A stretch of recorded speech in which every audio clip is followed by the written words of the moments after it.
லூக்கா 17:1.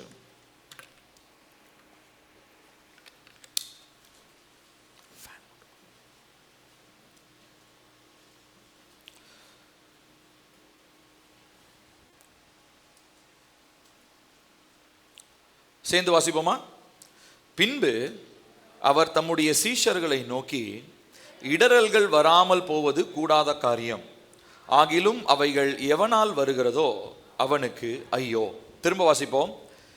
பின்பு அவர் தம்முடைய சீஷர்களை நோக்கி, இடறல்கள் வராமல் போவது கூடாத காரியம், ஆகிலும் அவைகள் எவனால் வருகிறதோ அவனுக்கு ஐயோ. கண்களை மூடி நாம் ஜெபிக்க போகிறோம்.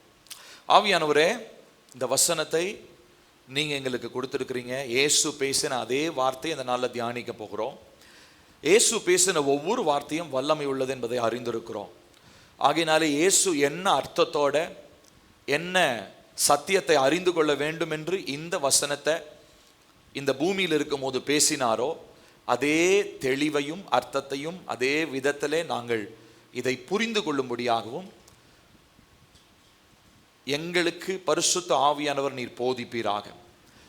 இன்றைக்கு இந்த இடத்துல இந்த வசனத்தின் மூலமாய் போதிக்கப்படுகிற இந்த சத்தியத்தை கேட்க முடியாதபடி செவிகளை அடைத்து நெர்வுசாரத்தையும் கனநித்திரையும் உண்டு பண்ணி இருதயத்தை கடினப்படுத்தி வைத்திருக்கிற எல்லா அசுத்த வல்லமைகளும் பிசாசனுடைய திட்டங்களும் தாக்கங்களும் நசரேனாகிய இயேசு கிறிஸ்துவின் நாமத்தினாலே சபை மக்கள், இந்த விசுவாச மக்களுடைய ஆவி ஆத்துமா சரீரத்தை விட்டு வெளியேறுவதாக என்று சொல்லி நான் கட்டளையிடுகிறேன். கர்த்தருடைய ஆவியானவர் நீர் எதை பேசுகிறீரோ அதை நீர் பேசுகிற வண்ணமாகவே நாங்கள் புரிந்து கொள்ள கர்த்தர் எங்களுக்கு உதவி செய்யும். தேவையில்லாத கவன சிதைவுகள் குழப்பங்கள் வெளியேறட்டும். எங்களோடு நீர் பேசும். இயேசுவின் நாமத்துக்கு கேட்கிறோம் பிதாவே, ஆமென். இந்த நாளிலே நாம் பார்த்த இந்த பகுதி ஆண்டவராகிய இயேசு கிறிஸ்து சீஷர்களை பார்த்து சொன்ன ஒரு வார்த்தை, இடறல்கள் வராமல் போவது கூடாத காரியம். இடறல் அப்படின்றதுக்கு ஆங்கில வார்த்தை அஃபென்ஸ், அஃபென்ஸ் அப்படின்னு சொல்லுவாங்க. அடுத்து என்ன சொல்றாரு? ஆகிலும் அவைகள் எவனால் வருகிறதோ அவனுக்கு ஐயோ. சரி, இப்ப இந்த முதல் பகுதியை நம்ம தியானிக்க போகிறோம்.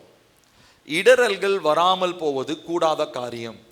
முதலாவது இடறல்கள்னா என்ன அப்படின்றத நம்ம புரிந்து கொள்ள போகிறோம். சரிங்களா? இப்ப இடறல் என்ற வார்த்தை நம்ம வழக்க சொல்ல அவ்வளோ பயன்படுத்துகிறோமா? பயன்படுத்துறது இல்லை. அது நம்ம தூய தமிழில் மட்டும்தான், நம்ம பைபிளில் மட்டும்தான் அந்த வார்த்தையை படிக்கிறோம். ஒருத்தர் இடறல் அடைஞ்சிட்டாரு அப்படின்ற வார்த்தை ரொம்ப பைபிள் படித்தவங்க மட்டும்தான் அந்த வார்த்தையை சொல்லுவாங்க. மற்றபடி இந்த வார்த்தையை எல்லாரும் சாதாரணமாக பயன்படுத்த மாட்டாங்க. இப்போ இடறல்னா என்ன? இந்த இடறலை பற்றி சொல்லணும் அப்படின்னா, நான் உங்களோடு ஒரு வார்த்தையை சொல்கிறேன். நான் ஒரு நோக்கத்தோட ஒரு வார்த்தையை உங்ககிட்ட சொல்கிறேன். இப்போ உதாரணத்துக்கு, இப்போ பிரசங்கத்துக்கு முன்னாடி கர்த்தர் ஒரு கனவை வெளிப்படுத்தினாரு. அதில் இருக்கிற விஷயத்த நான் உங்ககிட்ட சொன்னேன். இப்போ நான் சொன்ன உடனே நீங்கள் அந்த கனவை, அந்த கனவும் அந்த கனவுக்கு நான் சொன்ன விளக்கத்தையும் நீங்கள் எப்படி புரிந்து கொள்ளுகிறீர்கள்? நான் சொல்கிறத நல்லா கவனிக்கணும். நான் சொல்கிறத நீங்கள் எப்படி புரிந்து கொள்றீங்க? இப்போ நான் சொன்னதான நோக்கம் ஒரே ஒரு நோக்கம்தான். என்னது? சபை சீர்திருத்தப்படணும், தேவையில்லாதது வெளியேறணும், தேவனுடைய பிரசனத்தில் நம்ம தேவனை ஆராதிக்கணும், இதை சொன்னேன். ஆனால் இடறல் அப்படின்றது என்ன தெரியுங்களா? இப்போ நான் சொன்ன அதே வார்த்தையை தவறாக புரிந்து கொண்டு எப்போ பார்த்தாலும் எங்களை நீங்கள் குறை சொல்லிக்கிட்டே இருக்கிறீங்களே அப்படின்ற ஒரு எண்ணம் வருது பார்த்தீங்களா? அது பேர் தான் இடறல். நான் சொல்கிறது புரியுதா? நான் சொல்கிறதான நோக்கம் ஒன்று, சபையில் பரிசுத்தம் உண்டாகணும், கர்த்தர் சபையை எடுத்து பயன்படுத்தணும், எழுப்புதல் உண்டாகணுன்றதுக்காக என் தரப்புலேருந்து நான் உங்களுக்கு சொல்கிறேன். ஆனால் உங்கள் தரப்பில் நீங்கள் அதை புரிந்து கொள்ளும் பொழுது அதை எப்படி புரிந்து கொள்கிறீங்க? என்னங்க எப்போ பார்த்தாலும் எங்களை குறை சொல்லிக்கிட்டே இருக்கிறீங்க. உங்களை குறை சொல்வதற்காக நான் சொல்லலை. நம்ம சபை வளரணும், பரிசுத்தத்துக்காக மாறணுன்றதுக்காக நான் சொல்லியிருப்பேன். ஆனால் அது உங்களுக்கு எப்படி இருந்திருக்கும்? அது குறை சொல்கிற மாதிரி இருந்திருக்கும். இது பேர் தான் இடறல். புரியுதுங்களா? இப்போ என்ன பிரச்சனை அப்படின்னா, நான் சொல்லுகிறதான என்னுடைய மனநிலையை நீங்களும் புரிஞ்சிக்கல. சரிங்களா? அது சொல்லப்பட்டதனுடைய பின்னணியும் நீங்கள் என்ன பண்ணல? புரிஞ்சிக்கல. ஃபர்ஸ்ட் ஆஃப் ஆல் ஏசப்பா என்ன சொல்றாருன்னா, இடறல் வராமல் இருப்பது கூடாத காரியம். அப்படின்னா என்ன அர்த்தம்? எல்லாரும் உங்களுக்கு சொல்லதான் செய்வாங்க, ஆனா எல்லாத்துக்கும் அஃபென்ஸ் ஆகிறது, இடறல் அடையிறதும் அடையாம இருக்கிறது உன் கையில தான் இருக்குது. கர்த்தர் பேசதான் செய்வார், கர்த்தர் எச்சரிப்பு கொடுக்க தான் செய்வார். நீங்க எந்த சர்ச்சுக்கு போனாலும் எச்சரிப்பு உண்டு. எச்சரிப்பு இல்லாத சபையெல்லாம் இருக்குது. அந்த சபையை நான் சபையை நான் சொல்ல மாட்டேன். கிறிஸ்துவின் சபை எந்த சபையிலையும் என்ன இருக்கும் தெரியுமா? எச்சரிப்பு இருக்கும், ஆறுதல் இருக்கும், ஆசீர்வாதம் இருக்கும், கண்டிப்பு இருக்கும், எச்சரிப்பு இருக்கும். ஆனா அந்த எச்சரிப்பை தேவன் பேசுகிறதாகவே நம்ம ஏற்றுக்கொண்டுட்டோம்னா நமக்கு பிரச்சனை இல்லை. அதையே இல்லை, இவர் என்னையே தான் குறி வச்சு பேசுறாரு, இவர் என் பொடி வச்சு பேசுறாரு, அது வச்சு பேசுறாரு, இது வச்சு பேசுறாருன்னு நம்ம சொல்றோம் பார்த்தீங்களா? அப்படின்னா என்ன அர்த்தம்னா, ஒன்று நான் தவறு இருக்கிறதுனால என்ன குத்தி இருக்கணும், இல்லை அப்படின்னு சொன்னா அவர் சொன்ன அர்த்தத்தையே புரிஞ்சிக்காம நான் வேற ஏதோ ஒரு அர்த்தத்தோட நான் அதை புரிந்து கொண்டேன்னு சொல்லி அர்த்தம். அப்ப இடரல்ன்றது எல்லாருக்குமே வரும். ஆனா அந்த இடரலை தனிப்பட்ட விதத்துல நீங்க எடுத்துக்கொள்றதோ இல்ல கேட்டதை வைத்து திருத்திக் கொள்வதோ யார் கையில இருக்கு? நான் என் கையில தான் இருக்கு. இப்ப நீங்க என்னைய பார்த்து சொல்றீங்க, ஏதோ ஒரு காரியம் எனக்கு சொல்றீங்க, சரிங்களா? இப்போ நான் அந்த காரியத்தை நீங்க சொல்ற விதமா நான் புரிஞ்சுக்கிட்டேன் அப்படின்னா நல்லது. ஆனா நீங்க என்கிட்ட சொல்லி நான் அதை தவறா புரிஞ்சுக்கிட்டு என்கிட்ட நீங்க சொல்றீங்களா அப்படின்னு சொல்லிட்டு உங்ககிட்ட நான் பேசாம, உங்களுக்காக ஜெபிக்காம, உங்க வீட்டுக்கு வராம நான் இருந்தேன்னா எப்படி இருக்கும்? யோசிச்சு பாருங்க. நீங்க ஒரு நல்ல நோக்கத்துல என்கிட்ட சொல்லியிருப்பீங்க, ஆனா அது நான் தவறா புரிந்து கொண்டேன். இது பேர் தான் இடரல். இப்ப இடரல்ன்றது யூனிவர்சல் விஷயம், அதாவது எல்லா இடங்களிலுமே இருக்கும். ஆனா இடரல் உங்களை பாதிக்காமல் காத்துக்கொள்ள வேண்டியது நீங்க தான். உங்களுடைய வாழ்க்கைக்குள்ள இந்த இடரலான காரியங்களை அனுமதிக்காம சொல்லப்பட்ட வார்த்தையினுடைய நோக்கத்தை புரிந்து கொள்ள வேண்டியது நம்மளுடைய வேலை. ஆவியானவர் தான் நமக்கு உதவி செய்யணும். இப்போ இந்த இடரல், அஃபென்ஸ் அப்படின்றதான வார்த்தையை இந்த லூக்கா 17:1 பயன்படுத்தப்பட்டிருக்கிற, ஏன்னா லூக்கா கிரேக்க மொழியில தான் அதை எழுதியிருக்கிறார், அதில் பயன்படுத்தி இருக்கும் போது ஸ்கேண்டலான் என்கிறதான ஒரு கிரேக்க வார்த்தையை பயன்படுத்தி இருக்காங்க. SKANDALON, ஸ்கேண்டலான். அப்படின்னா என்ன அர்த்தம் அப்படின்னா பொறி வைத்தல் அப்படின்னு சொல்லி அர்த்தம். இப்போ இதுக்கெல்லாம் எலி அப்புறம் மற்ற பூனை இதெல்லாம் பிடிக்கிறதுக்கு பொறி வைக்கிறாங்க பார்த்தீங்களா, கூண்டு வைக்கிறாங்க இல்லை பொறி வைக்கிறாங்க, அந்த மாதிரி அதுதான் ட்ராப் அப்படின்னு சொல்லி அர்த்தம். இப்போ இந்த அஃபென்ஸ் அப்படின்றதுக்கு எக்ஸாக்டான சரியான ஒரு அர்த்தம் என்னன்னா பொறி. இப்போ பொறி இருக்க தான் செய்யும். ஒரு சில எலியெல்லாம் கொஞ்சம் புத்திசாலியான எலி என்ன பண்ணும், பொரியில போய் மாட்டாது. எனக்கு தெரிஞ்சு ஒரு சில எலியெல்லாம் தேங்காய் பத்தா நல்லா சாப்பிட்டுட்டு போயிடும். நீங்க எலியை பிடிக்கிறதுக்கு தேங்காய் சூடு பண்ணி உள்ள வச்சிருப்பீங்க, தேங்காய் மட்டும் இருக்காது, எலியும் இருக்காது, எங்க போச்சுன்னே தெரியாது. இப்போ என்ன நடக்குதுன்னா, நிறைய நேரம் நல்லா கவனிக்கணும். இப்போ இந்த இடரல் உண்டாக்குறது என்னன்னு நான் சொல்றேன் பாருங்க. இந்த இடரல் யாருனால வருது அப்படின்றத நம்ம கவனிக்கணும். ஃபர்ஸ்ட் ஆஃப் ஆல் இந்த அஃபென்ஸ் யாருனால வருது? ஏன்னா சொல்றவங்க நல்ல நோக்கத்துல சொல்லும் போது ஓகே, அது நல்லதுன்னு ஏத்துக்கலாம். ஆனா சொல்றத ஒருத்தங்க தவறா புரிஞ்சுக்கிறாங்க அப்படின்னா கண்டிப்பா அங்க ஏதோ பிரச்சனை. இல்ல சொல்றவங்களே தவறா சொல்றாங்க அப்படின்னாலும் என்ன, அதுலயும் பிரச்சனை. அப்ப இந்த ரெண்டு பிரச்சனைக்கும் காரணம் என்ன? ஒன்னு சொல்லி கரெக்டா சொல்லி தவறா புரிஞ்சுக்கிற ஒரு குரூப், இன்னொன்னு குறை சொல்லிக்கிட்டே இருக்கிற இன்னொரு குரூப். இப்ப இந்த ரெண்டு குரூப்புக்கும் பின்னாடி இருக்கிறது என்ன அப்படின்னா ஒரு அசுத்த வல்லமை, சரிங்களா? ஒன்னு சொல்றதாகவே புரிஞ்சுக்காது, இன்னொருத்தங்க எப்ப பார்த்தாலும் குறை சொல்லிக்கிட்டே இருப்பாங்க. இந்த ரெண்டு கூட்டத்துக்கும் பின்னாடி என்ன இருக்குதுங்க? ஒரு அசுத்தாவியம் ஒன்று இருக்குது. இப்போ 2வது பாட்டு வாசிக்கலாம், அதே 1வது வசனத்தினுடைய பின்பகுதி. ஆகிலும் அவைகள் எவனால் வருகிறதோ அவனுக்கு ஐயோ. இப்போ நான் ஒரு விஷயத்தை சொல்லி, நான் ஒரு சரியான இன்டென்ஷன்ல உங்ககிட்ட ஒன்று சொல்றேன். இப்போ நான் சொன்னேன், இந்த கனவு பத்தி சொன்னேன். இப்போ நான் சரியான நோக்கத்தினால உங்ககிட்ட சொல்லிட்டேன். ஆனா நீங்க அதை தவறா புரிஞ்சுக்கிட்டீங்க அப்படின்னா அவங்களுக்கும் ஐயோ. இப்போ நான் உங்களுக்கு குற்றப்படுத்தணும், இவங்க என்ன எல்லாம் ஜாலியாக உட்காந்துக்கிறாங்க, இவங்களை குத்துவோம், இவங்களை எல்லாம் கஷ்டப்பட்டுக்கிட்டு வீட்டுக்கு போட்டோம் அப்படின்ற நோக்கத்தோட நான் உங்கள்கிட்ட சொன்னாலும் யாருக்கு ஐயோ? எனக்கு ஐயோ. புரியுதுங்களா உங்களுக்கு? ஸோ இடரல்ன்றது ரெண்டு விதம். ஒன்று நல்ல விதத்தில் சொல்லி அதை தீமையா புரிஞ்சிக்கிற ஒரு விதம், இன்னொன்று தீமையை உண்டு பண்ணணும், மற்றவர்களை நோகடிக்கணும்னு சொல்றது இன்னொரு விதம். ரெண்டு விதத்துக்கும் பின்னாடி என்ன கிரியை செய்யுது? அசுத்த வல்லமைகள் கிரியை செய்கிறது. இதை நீங்க புரிந்து கொள்ளணும். இப்போ நம்மளுடைய குடும்ப வாழ்க்கையா இருக்கட்டும், தனிப்பட்ட வாழ்க்கையா இருக்கட்டும், சபையா இருக்கட்டும், எல்லா இடத்துலையுமே சிட்சை, உற்சாகம், ஆறுதல், ஆசீர்வாதம், அதுக்கப்புறம் கடிந்து கொள்ளுதல், கண்டிப்பு எல்லாமே கண்டிப்பா இருக்கும். இருக்குமா இருக்காதா? வீட்டில் நீங்க உங்க பிள்ளைங்களை ரொம்ப செல்லம் கொடுத்து வளர்த்த பிள்ளைங்களை நீங்க பாருங்க, நல்ல சிட்சையோடு வளர்த்த பிள்ளைங்களை நீங்க கவனிச்சு பாருங்க. ரெண்டு பிள்ளைகளுக்கும் நல்ல வித்தியாசம் இருக்கும். நல்ல செல்லம் கொடுத்து கேட்டதெல்லாம் வாங்கி கொடுத்த பிள்ளை தருதலையா இருக்கும். ஆனா அம்மா அப்பா கிட்ட நல்லா அடி வாங்கின பிள்ளைங்க, அடி உத வாங்கி நல்ல டிசிப்ளினா இருக்கிற பிள்ளைங்க குடும்பத்துக்கு ஆசீர்வாதமா இருப்பாங்க.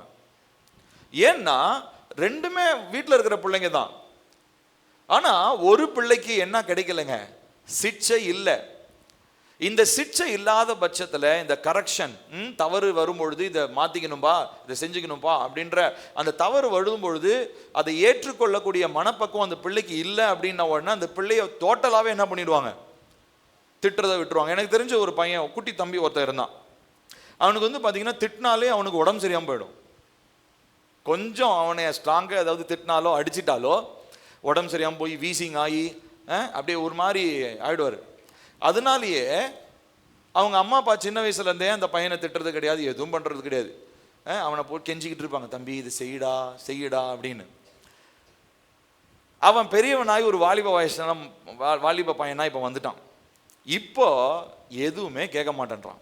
ஒரு வார்த்தை கூட அவங்க அம்மா அப்பாவை மதிக்கிறதும் கிடையாது, தேவனுடைய வார்த்தைக்கு கீழ்ப்படுகிறதும் இல்லை. ஏன்னா சிட்சை ஏதோ ஒரு காரணத்தினாலே வீட்டில் என்ன பண்ணப்பட்டுருச்சுங்க? தவிர்க்கப்பட்டது.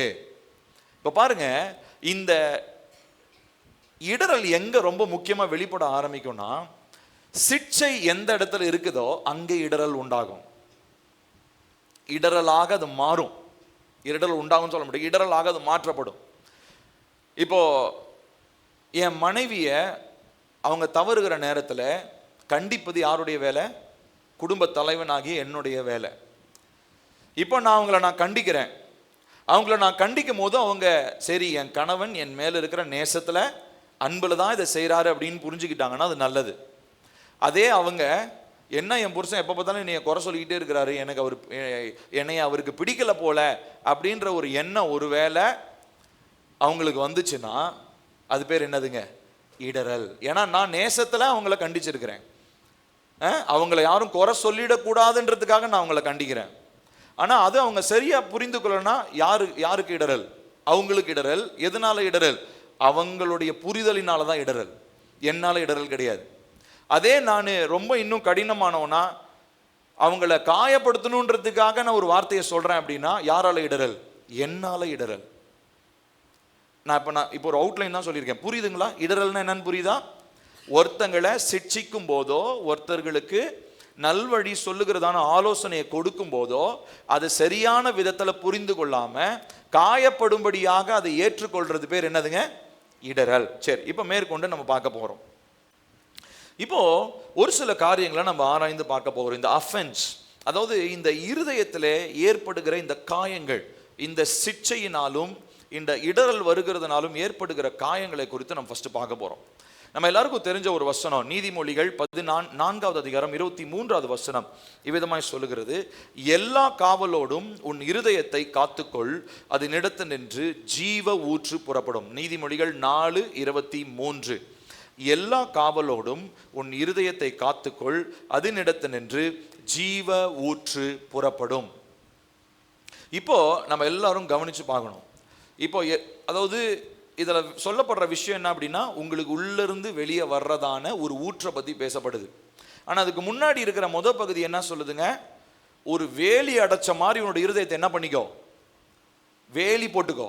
உன்னோட இருதயத்தை சுற்றி என்ன இருக்கணும்? வேலி இருக்கணும். உங்க இருதயத்தை யாருமே எதுவுமே தொட விடாம நீ பார்த்துக்கணும். நிறைய பேர் இதை தவறா புரிஞ்சுக்கிட்டு எப்படி இருப்பாங்கன்னா, சிட்சை வரும்போது தங்களுடைய இருதயத்தை நல்லா டைட்டா பூட்டி வச்சிருவாங்க. அப்ப என்ன ஆகாது? சொல்றது உள்ளேயே போகாது. நான் சொல்றது புரியும்னு நினைக்கிறேன். நான் சொல்றத இருதயத்திற்குள்ள தப்பா எடுத்துட்டு போற ஒரு கூட்டம். இன்னொன்னு, நீ என்ன சொல்றது நான் என்ன கேட்கறது. ஒரு சில பிள்ளைங்க அப்படி இருப்பாங்க இல்லையா வீட்டுல, அதுவும் கொஞ்சம் டீனேஜ் வர ஆரம்பிச்சோன்னா ஒரு சில பிள்ளைங்கள் என்ன பண்ணும், பயங்கரமாக முரண்டு பண்ணுவாங்க. அப்பா என்ன சொல்லுவாரோ அதுக்கு ஆப்போசிட்டாக செய்வாங்க. அம்மாவுக்கு என்ன பிடிக்காதோ அதுக்கு எதிர்மறையாக செய்வாங்க. காரணம் என்ன? அவங்களுடைய இருதயம் என்ன ஆயிடுச்சுங்க, ஒரு கடினத்தன்மைக்குள்ள. ஏன்னா அந்த டைமில் இருக்கிறதான அவங்களுடைய சரீர வளர்ச்சி, அவங்களுடைய பலவிதமான சோஷியல் ப்ரெஷர், அவங்களுடைய ஹார்மோனல் பேலன்ஸு, இப்படி பல விஷயங்கள் அதற்கு காரணமாக இருக்குது. அப்போ ஒன்று, உள்ளேருந்து வெளியே வர்றதும் முடியாது, வெளியிலேருந்து உள்ளேயும் போக முடியாது. வெளியிலேருந்து நீங்கள் ஒரு கரெக்ஷன் சொன்னாலும் உள்ளே போகாது, அவங்களுக்கு அஃபென்சிவாக இருக்கும், அஃபெண்ட் ஆகிடுவாங்க. ஒன்றும் இல்லை. இப்போ இன்னொரு சிம்பிளான ஒரு எக்ஸாம்பிள் சொல்கிறேன். ஒரு சில பெண் பிள்ளைகளை அப்பாவோ அம்மாவோ, அப்பாவை விட அம்மாவை தான் ரொம்ப பெண் பிள்ளைகள் ரொம்ப ஸ்ட்ரிக்டாக. ஏன்னா அப்பாக்கெல்லாம் நிறைய செல்லம் கொடுப்பாங்க பொம்பளை பிள்ளைங்களுக்கு. ஆனால் அம்மாக்கள் என்ன பண்ணுவாங்க, ஆமாம், பெண் பிள்ளைங்க நல்லா அடிவாங்க. எல்லா பொண்ணுங்களும் கண்டிப்பாக அம்மா கிட்ட என்ன பண்ணியிருப்பாங்க, அடி வாங்கியிருப்பாங்க. இப்போது நல்லா கவனிக்கணும். இப்போ என்ன நடக்குதுன்னா, இந்த பெண் பிள்ளைகளை அந்த கடிந்து கொண்ட உடனே, அம்மா திட்டின உடனே என்ன ஆகும், அந்த உடனே எல்லாம் அழுவாங்க. அழுத உடனே அப்பா அங்கேருந்து என்ன பண்ணுவார், தாவிக்கிட்டு வருவார். என்னத்துக்கு நீ என் பிள்ளைய நீயே அடிச்ச அப்படின்னு பிள்ளைய அடிச்ச. அவங்க ஏதோ ஒரு சிக்ஷைக்காக ஒரு டிசிப்ளினுக்கு அடிச்சிருப்பாங்க. ஆனால் அடிச்ச உடனே அதுக்கு சப்போர்ட் கொடுக்கறதுக்கு அப்பா வருவார். இப்போ என்ன பிரச்சனைனா, இப்போ ஒரு சில வீட்டில் நல்ல அப்பாக்கள் இருப்பாங்க, அவங்களும் என்ன பண்ணுவாங்க, அடிக்க மாட்டாங்க, பட் சப்போர்ட்டுக்கு வர மாட்டாங்க. இந்த பிள்ளை என்ன பண்ணுன்னா இப்படி பார்க்கும், என்னடா அப்பா சப்போர்ட்டுக்கு வரலையே நமக்கு அப்படின்னு. இப்போ என்ன பிரச்சனைனா, இந்த பொண்ணு இருக்கு பார்த்தீங்களா, குட்டி பொண்ணு, வீட்டில் டிசிப்ளின் பண்ணுறாங்க. இப்போ வீட்டில் இந்த பொண்ணு அழுத உடனே ஆறுதல் படுத்துறதுக்கு யாருமே இல்லைன்னு அந்த பொண்ணு ஒரு பாயிண்ட் ஆஃப் டைமுக்கு வந்துடும். ஆனால் உண்மையாலுமே அம்மாவும் அப்பாவும் என்ன பண்ணுறாங்க, நேசிக்கிறாங்க. ஆனால் அந்த இருதய கடினம் ஆயிடுச்சு பார்த்தீங்களா. ஆனனால அந்த அழுகும் போது என்ன யோசனை தெரியுங்களா வரும், என்னை யாருமே நேசிக்கலை. நான் சொல்றது புரியுதா உங்களுக்கு? இடரல் வரும்போது வரக்கூடிய யோசனை அதுதான், no one is loving me, என்னை யாரும் நேசிக்க மாட்டேன்றாங்க. அதனால எங்கள் அம்மாவும் என்னை போட்டு சாத்துறாங்க, எங்கள் அப்பாவும் எனக்கு சப்போர்ட்டுக்கு வர மாட்டேன்றார். பாருங்க, இது ரொம்ப சிம்பிளான விஷயம்தான். அம்மா அப்பாவுடைய பெர்ஸ்பெக்டிவ்ல கேட்டிங்கன்னா அம்மா என்ன சொல்லுவாங்க, 2 அடியோட நிறுத்திட்டேன்னு சந்தோஷப்படு, உன்னை 4 அடி சேர்த்து சாத்தியிருப்பேன்னு சொல்லுவாங்க. கரெக்டா? ஏன்னா அந்த பொண்ணு ஏதோ ஒரு சேட்டை பண்ணியிருக்கோம். அப்பா தலையிட்டா தானே பிரச்சனை. ஒரு சில அப்பா தலையிட்டு அவங்கள சேஃப்கார்ட் பண்ணிடுவாங்க. அங்கே தான் நம்ம தப்பு பண்ணுறோம். அப்பா அடிக்க தேவையில்லை, ஆனால் அப்பா கண்டிப்பாக கண்டிக்கணும். கண்டிப்பாக கண்டிக்கணும். எதுக்காக அடிச்சாங்கன்னு கேட்டு அதை சொல்லி கண்டிக்கணும். சப்போர்ட், பிள்ளை அடிக்காத அப்படின்னு சப்போர்ட் பண்ண பிரச்சனை. இப்போ நான் பேரண்டிங் பற்றி சொல்லலை, ஆனால் உண்மையாலுமே இங்கே இந்த பெண் இந்த சின்ன பொண்ணுக்கு நடக்கிற விஷயத்தை பற்றி யோசிச்சு பாருங்க. 2 பேருடைய கண்ணோட்டத்தில் அம்மாவும் அப்பாவும் அந்த பிள்ளை எதுக்கு அடித்தாங்க இல்லை திட்டாங்க, அந்த பொண்ணு நல்லா இருக்கணும் இல்லையா, ஆசீர்வாதமாக இருக்கணும். ஆனால் அந்த பொண்ணோட இருதயம் எப்படி இருந்திருக்குது, ஒரு புரிதல்ல இல்லை, ஒரு அண்டர்ஸ்டாண்டிங் இல்லை. அந்த அண்டர்ஸ்டாண்டிங் இல்லாததுனால அந்த பொண்ணுக்குள்ள என்ன வந்துருச்சு, என்னை யாரும் நேசிக்கலை. இது பேர் தான் இடரல். புரியுதுங்களா? ஸோ இந்த இடரல் என்ன ஆகுது அப்படின்னு சொன்னா, நம்முடைய இருதயத்தை பல விதங்களிலே ஒன்று உள்ளே போய் தாக்குது, இல்லை ஒன்று இருதயத்தை இருதயத்தை கடினப்படுத்தி சிக்ஷையை உள்ள வர விடாம அது தடை செய்கிறது. நான் சொல்றது உங்களுக்கு புரியுதுங்களா? இன்னொரு வசனத்தையும் வாசிப்போம். எபேசியர் 4:27. எஃபீஷியன்ஸ் சாப்டர் 4:27. பிசாசுக்கு இடம் கொடாமல் இருங்கள். இப்போ நல்லா கவனிக்கணும். இப்போ இந்த மாதிரி ஒருத்தங்க சிக்ஷிக்கிறாங்க, அந்த சிக்ஷையை இன்னொருத்தர் பெற்றுக்கொள்றாரு. இப்போ இவர் இடரல் அடையாம இருந்துட்டாருன்னா பிரச்சனை இல்லை. ஆனா இவருக்கு அது பிரச்சனையா மாறுச்சு, அந்த சிக்ஷை, அந்த டிசிப்ளினிங் அவருக்கு கஷ்டமா இருந்துச்சு அப்படின்னு சொன்னா கண்டிப்பா என்ன பண்றீங்கன்னு அர்த்தம், பிசாசுக்கு நம்ம இடம் கொடுக்கிறோம்னு அர்த்தம். நான் சொல்றது நல்லா கவனிங்க. சிக்ஷையும் ஒழுக்கமும் அந்த கீழ்ப்படிதலை சொல்லி கொடுக்கிற விஷயமும் குடும்பத்திலையும் இருக்கும், சபையிலையும் இருக்கும். ஆனா இத இடரல் அடைகிற ஒரு விஷயமாக, சபையை விட்டே பிரிந்து போகிற ஒரு விஷயமாக நீங்க நினைக்கிறீங்க அப்படின்னா, அப்பனா யாருக்கு இடம் கொடுக்குறோன்னு அர்த்தம்? நான் சொல்றது உங்களுக்கு புரியுதுங்களா? இப்போ நான் உங்ககிட்ட இதை நான் சொல்றேன் அப்படின்னா, இப்போ நான் உங்ககிட்ட ஒரு கரெக்ஷன் சொல்றேன் அப்படின்னா நீங்க ஏற்றுக்கலாம். நல்ல விதத்தில் நீங்கள் அதை ஏற்றுக்கொள்ளலாம், அதை மாற்றிக்கொள்ளலாம். ஆனால் உங்களுக்கு இடரல் அடையும் பொழுது அப்போ என்கிட்ட வந்து 2வது டைம் நீங்கள் தெளிவு பண்ணலாம். இது எதுக்காகப்பா சொன்னேன், நீ சொன்னது எனக்கு சரியாக புரியலப்பா அப்படின்னு கேட்டிங்கன்னா கண்டிப்பாக நான் என்ன பண்ணுவேன், உங்களுக்கு புரிகிற அளவுக்கு நான் சொல்லுவேன். ஆனால் அதையும் மீறி நான் சொன்னது உங்களுக்கு காயப்படுத்துச்சுன்னா அது கண்டிப்பாக எனக்கு பொறுப்பு கிடையாது, தேவனுக்கும் பொறுப்பு கிடையாது. அங்கே முழுக்க முழுக்க பொறுப்பு அது உங்கள் மேலே தான் விழுது. காரணம், நீங்கள் ஏதோ ஒரு விதத்தில் சிட்சையை, கடிந்து கொள்ளுதலை ஏற்றுக்கொள்ளாதபடிக்கு பிசாசுக்கு இடம் கொடுத்ததுனாலே அது நீங்கள் இடறுவதற்கு ஏதுவாக அது மாறிவிடுகிறது. நான் சொல்கிறது புரியுதுங்களா? டிசிப்ளினிங் எல்லா இடத்துலையும் இருக்குங்க. டிசிப்ளின் இல்லாத இடத்துல கண்டிப்பாக பிள்ளைங்களோ அந்த எந்த ஒரு செட்டப், எந்த ஒரு ஆர்கனைசேஷன், ஒரு அமைப்பு எதுவாக இருந்தாலும் ஒழுக்கம் இல்லாத இடத்துல என்ன ஆகிடுங்க, சிதைந்து போய்விடும். ஏசப்பாவும் சபைக்கு ரொம்ப ஒழுக்கத்தை எதிர்பார்க்கிறார், பரிசுத்தத்தை எதிர்பார்க்கிறார், கீழ்ப்படுதலை எதிர்பார்க்கிறார், ஒழுங்கும் கிரமமுமா இருக்கணும்ன்றது எதிர்பார்க்கிறார். ஆனால் இந்த மாதிரி விஷயங்கள்லாம் நம்ம சொல்லும் போது நம்ம இடரல் அடைகிறோம்னா சொல்றவங்கிட்டையும் பிரச்சனை கிடையாது, தேவன்கிட்டையும் பிரச்சனை கிடையாது, அதை புரிஞ்சுக்கிற நம்ம கிட்ட தான் பிரச்சனை. அப்போ நம்மளுடைய அண்டர்ஸ்டாண்டிங், நம்முடைய புரிதலை குறித்து நம்ம ரொம்ப ஜாக்கிரதையாக இருக்கணும். சரிங்களா? ஸோ அப்போ இடரல் அப்படின்றதே ஒரு பிரச்சனை கிடையாது, இடரலை நீங்கள் எப்படி எடுத்துக்கொள்ளுகிறீர்கள்ன்றது தான் பிரச்சனை. அது பொறி மாதிரி, எலி பொறி மாதிரி, நீங்கள் அப்படியே போயிட்டு எஸ்கேப் ஆகி வந்துடலாம். ஆனால் நீங்கள் போய் ரொம்ப நேரம் உட்காந்துக்கிட்டு அதிலே இருந்தீங்கன்னா உள்ளே என்ன பண்ணிடுவீங்க, மாட்டிக்குவீங்க. நான் சொல்கிறது உங்களுக்கு புரியுதுங்களா? நம்மளுடைய சபையில் அன்னைக்கு சகோதரர் அசோக் வந்து ஒரு பழைய நம்மளுடைய வர்ஷிப் வீடியோ ஒன்று அனுப்பிச்சாங்க. அந்த வர்ஷிப் ஒரு சாங் ஒன்று, ஒரு பழைய ஒரு 6-7 வருஷம் இருக்குங்களா அதுக்கு முன்னாடி இருக்க ஒரு வர்ஷிப். அதில் வந்து வீடியோ எடுத்துருந்தோம் அந்த வர்ஷிப் டைமில். அப்போ அந்த டைம் கேமராலாம் கீழே வச்சு எடுத்துகிட்டு இருந்தோம். அப்போது நான் ஒரே ஒரு சாங் தான் இருந்தது. அப்போது நான் பார்த்துட்டு அப்புறம் எனக்கு யோசித்தேன், அதில் முக்கால்வாசி பேர் இல்லை இப்போ சர்ச்சில். 7 வருஷத்துக்கு முன்னாடி அந்த வீடியோவில் யார் யாரெல்லாம் கையை உயர்த்தி ஆண்டவரே உம்மை ஆராதிக்கிறேன் துதிக்கிறேன்லாம் கையை தூக்கிட்டு ஆராதிச்சிட்டு இருந்தாங்களோ அதில் பாதி பேரை காணோம், இப்போ சர்ச்சில் இல்லை. அவங்கெல்லாம் எங்கே போனாங்கன்னா இடரல் அடைந்து வெளியேறினார்கள். நான் சொல்கிறது உங்களுக்கு புரியுதா? ஸோ நம்மளுடைய சபையில் ஒழுக்கமும் பரிசுத்தமும் இருக்கணும் அப்படின்னா கண்டிப்பாக சிட்சையும் கடிந்து கொள்ளுதலோ அது மாத்திரம் இருக்காது, ஆறுதலும் இருக்கும், ஆசீர்வாதமும் இருக்கும், நன்மையும் இருக்கும், எல்லாமே இருக்கும். எல்லாமே சேர்ந்தது தான் சபை. ஆனால் ஒரு சீர்திருத்துற காரியத்தை கர்த்தர் சொல்லும் போது இடரல் அடைஞ்சிட்டேன்னா என்னால் என்ன பண்ண முடியாது, சபையில் இருக்க முடியாது. ஆசீர்வாதத்தை இழந்து போகிறது நான் தான். ஒருவேளை அவங்கெல்லாம் வெளியில் போய் வேற சர்ச்சுக்கு போகலாம், ஆனால் அந்த சர்ச்சுக்கு வேற ஒரு பரலோகம் ஆண்டவர் கட்ட போகிறாரு. நம்ம எல்லாரும் ஒரே பரலோகம் தானே போக போகிறோம். இங்கே இருக்கிற நம்மளும் ஒரே பரலோகம் தான், மதுரையில் இருக்கிறவங்களுக்கும் ஒரே பரலோகம் தான், டெல்லியில் இருக்கிறவங்களுக்கும் ஒரே பரலோகம் தான். நம்ம எல்லாரும் தனித்தனி பரலோகம் இல்லை.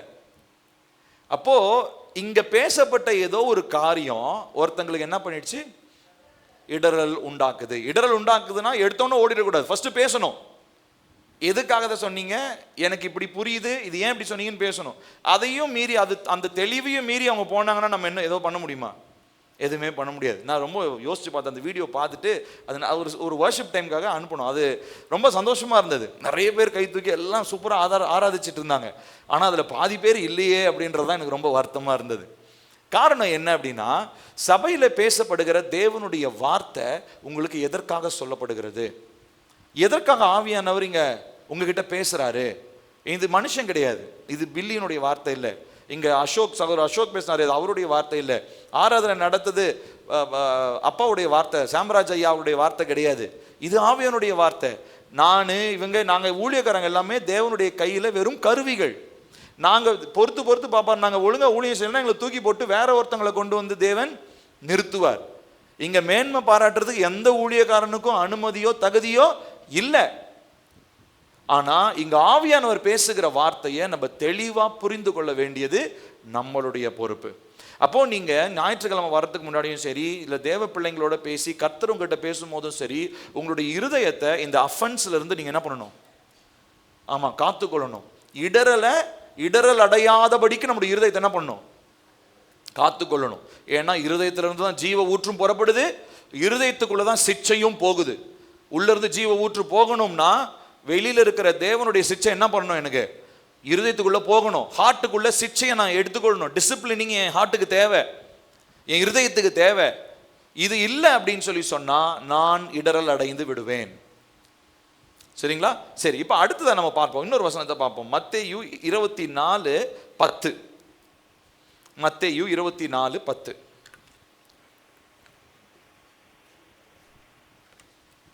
அப்பொழுது அநேகர் இடரல் அடைந்து ஒருவரை ஒருவர் காட்டி கொடுத்து ஒருவரை ஒருவர் பகைப்பார்கள். எப்பொழுது அப்படின்னா கடைசி காலம் பத்தி ஏசப்பா சொல்லிட்டு இருக்கிறார். கடைசி காலத்துல என்னென்ன வரும், பஞ்சம் வரும், பட்டினி வரும், யுத்தம் வரும் எல்லாம் சொல்லிட்டு கடைசியா அவர் சொல்றாரு, அப்பொழுது அநேகர் இடரல் அடைந்து. அப்படின்னா என்ன அர்த்தம்? சபையும் தான் அது குறிக்குது.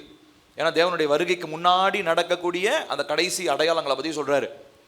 அப்போ அந்த சபையில் இருக்கிற அநேகர் இடரல் அடைந்து, ஆமா, ஒருவரை ஒருவர் காட்டி கொடுத்து, அது வெளியவும் நடக்கும், உள்ள நடக்கக்கூடாது.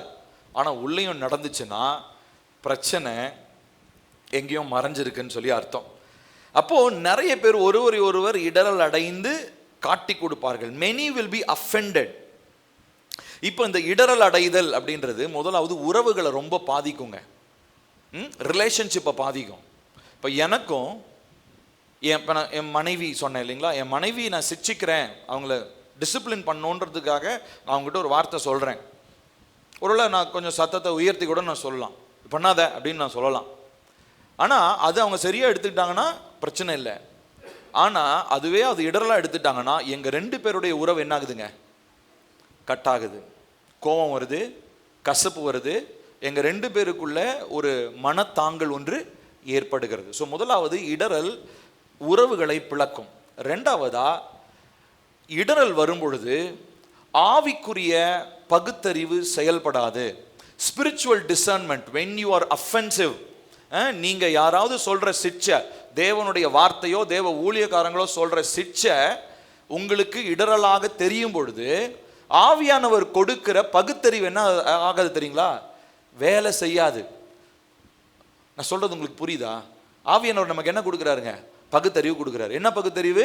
இது செய்யலாம், இதை செய்ய வேண்டாம், இங்க போ, இங்க போகாத, இதுதானே பகுத்தறிவு. இந்த வித்தியாசத்தை காட்டுறாரு இல்லையா? இந்த வித்தியாசத்தை நம்மளால பார்க்க முடியாது. எப்போ தெரியுமா?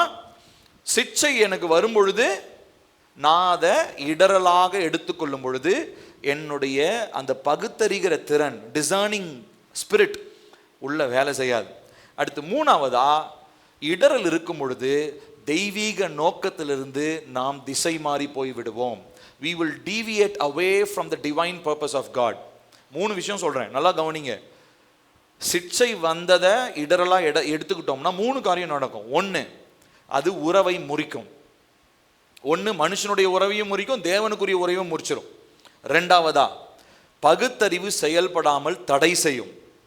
3வதாக தேவனுடைய தெய்வீக நோக்கத்தை அறிய முடியாம திசை மாறி போகிறவர்களாக மாறிவிடுவோம். இப்போ நீங்க எல்லாரும் இந்த சர்ச்சில் இருக்கிறீங்க அப்படின்னா, இப்போ ஒரு சிலர் நான் சொன்னேன் இல்லைங்களா, 7 வருஷத்துக்கு முன்னாடி இருந்தால் நிறைய பேர் இப்போ இல்லை. ஆனால் நிறைய பேர் 40 வருஷமா இன்னும் சர்ச்சில் இருக்கிறீங்க. ஏன்னா உங்க எல்லாரை பற்றியும் கர்த்தர் என்ன பண்ணியிருக்கிறாரு?